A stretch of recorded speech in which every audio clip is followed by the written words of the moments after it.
5, 4, 3, 2, 1. And liftoff at dawn. The dawn of Orion and a new era of American space exploration. The possibilities for humanity are endless. In 1965, NASA sent its first man into space. 4 years later, in 1969, astronaut Neil Armstrong became the first person ever to step foot on the moon. Currently, NASA is trying something never done before, but dreamt by many.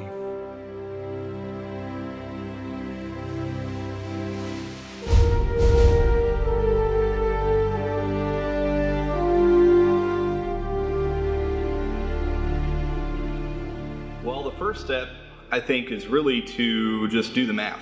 The architectures involve just a lot of number crunching, trying to solve the problems and come up with conceptual designs, do the analysis to figure out what we can actually do, figure out where the gaps are, things that we need to improve on, and that's all happening now. And what you see in the background is a part of that.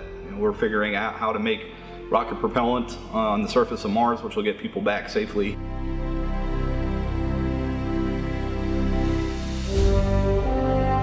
So I'm a propulsion engineer.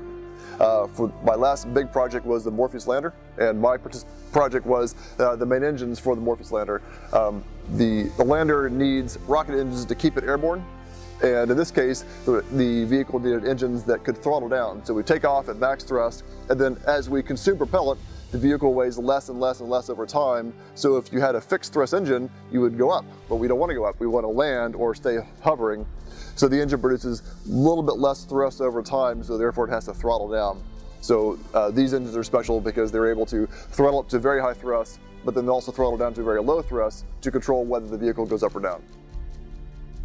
9 months, 33.9 million miles from home. That is how long the journey to Mars will take. Why Mars? No other planet in our solar system is as likely to sustain life. Over the course of 15 years, NASA has sent 4 rovers to Mars, making them the most advanced in space exploration to date. Mars Pathfinder was the pioneer of NASA's rovers.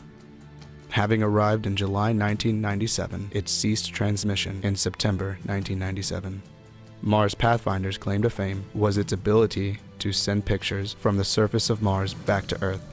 In 2004, NASA made the decision to launch 2 rovers at once: Spirit and Opportunity. As technology began to rapidly advance, the 4th rover was sent. Curiosity landed on Mars's surface in 2012. These rovers became the first of many steps, laying the foundation to bringing mankind to Mars. The next is Robonaut. So Robonaut is one of our humanoid robots we're developing here at NASA Johnson Space Center. So the idea behind the human form factor is that we want our robots working side by side with people, using the same tools, working in the same spaces, and using the same interfaces, and anything that a person can do, we want the robot to be able to do side by side, to be an assistant, but also to help in times when the crew might be busy doing other important science or not even there at all. So you can picture a scenario where we're setting up habitats and pre-deploying equipment on Mars, for instance. We want to make sure that works before the people get there, so we could have robots doing that. As early as the 1960s, countries have fantasized about this opportunity. Once Robonaut has prepared everything for future descendants, the next advancement is for we, humans, to go to Mars. The brave men and women selected to go on this journey will encounter struggles never before faced. They will embark on a 2-year journey, a journey that will involve countless hours of hard work, but the chance for scientific glory. Though everything will come with a risk, but to look the fear of risk in the face, we have potential to develop knowledge and skills to help build an understanding for Mars and its existence. The other big project for Project Morpheus was flying the autonomous landing and hazard avoidance technology, which is the laser-based hazard avoidance system that I was telling you about earlier. That system can scan a landing site and find a flat spot to land.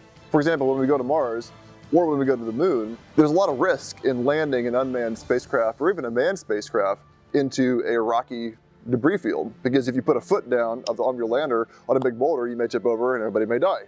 So that's not a good thing.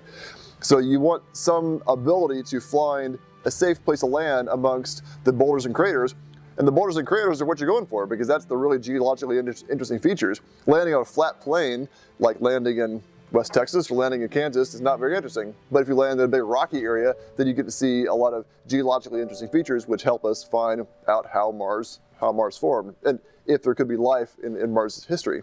Will Mars be able to harbor life for future generations? Many questions may come to mind.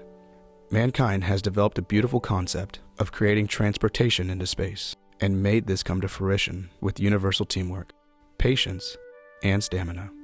The mission to Mars will be nothing short of this. As humans, we are constantly reinventing, challenging ourselves, and evolving. As our curiosity grows, so will our imagination, making the possibilities for the future endless.